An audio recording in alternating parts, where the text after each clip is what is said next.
در اساس قرار رئیس شهر دوشنبه از 16 می سال 2024 درباره تجلیل نمودن روز جوانان تاجیکستان در شهر دوشنبه در ناحیه سینا تحت عنوان نقش جوانان در عملی‌گردانی هدف چهارم ملی صنعت کنونی به صورت مملکت فروم اکسکورسیونی و شناسایی از کارخانه‌های صنعتی پایتخت تشکیل و برگزار کرده شد.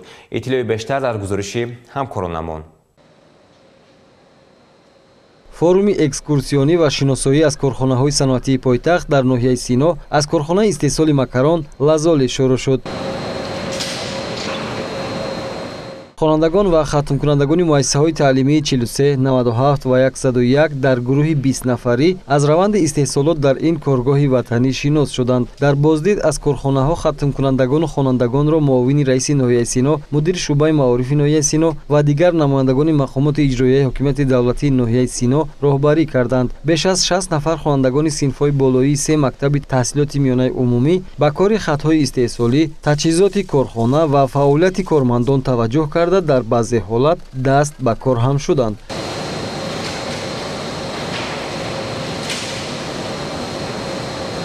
سردار سیخ استحصالی هر روند استحصالات را به خوانندگان فهمانید. کارخانه لازالی در عین زمان زیاده از 10 نوع محصولات مکرونی استحصال میکند. میدان اساسی فروش محصولات این کارخانه شهر دوشنبه میباشد. از اکسکورسیا من فکر دارم که این بسیار مهم است برای بچه‌ها فهمیدنشون. اومدم بسیار با فکر من که شوق‌آور گذشت. دیدم برای در آینده برای خود یک تصورات برآوردن که همین کار چی خیلی باشه، برای یک جای خودشون رو اشغال کردن در آینده اینها تماشا کردن.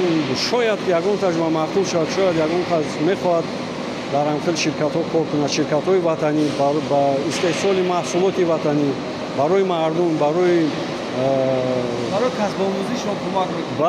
بله برای کسب، برای در آینده برای انتخاب کسب یاری میده. در ادامه فروم اکسکورسیونی و شناسایی از کارخانه‌های صنعتی پایتخت، خوانندگان و ختم کنندگانی با 3 مکتب تحصیلات میانه عمومی ناحیه سینا از کارخانه بافندگی جمعیت سهامی کشاده پیله تاجیک دیدن کردند. در این کارخانه پیله تا سطح نهایی کارکرد شده از ابریشم، اطلس و ادرسی اعلی صفت استحصال کرده می شود. در کارخانه اطلس، ادرس، گربشین، ساتین، بقصب و دیگر نمود متاها استحصال شده. اینچنین در اساس تجربه با قالین بافی دستی نیز رونق بخشیده شده است. در اینجا مسئول کارگاه در برابر فهمانیدن نازکی‌های کسب اطلس و ادرس بافی همچنین از خوانندگان دعوت کرد که بعد ختم مکتب آمده کسب و هنر آموزند. اطلاع داده شد که اینجا متاعی از جهت اکولوژی تازه استحصال کرده می شود. حاضر که آمدیم جهانی بینی ما دختران کمی هم باشد وسیع شد.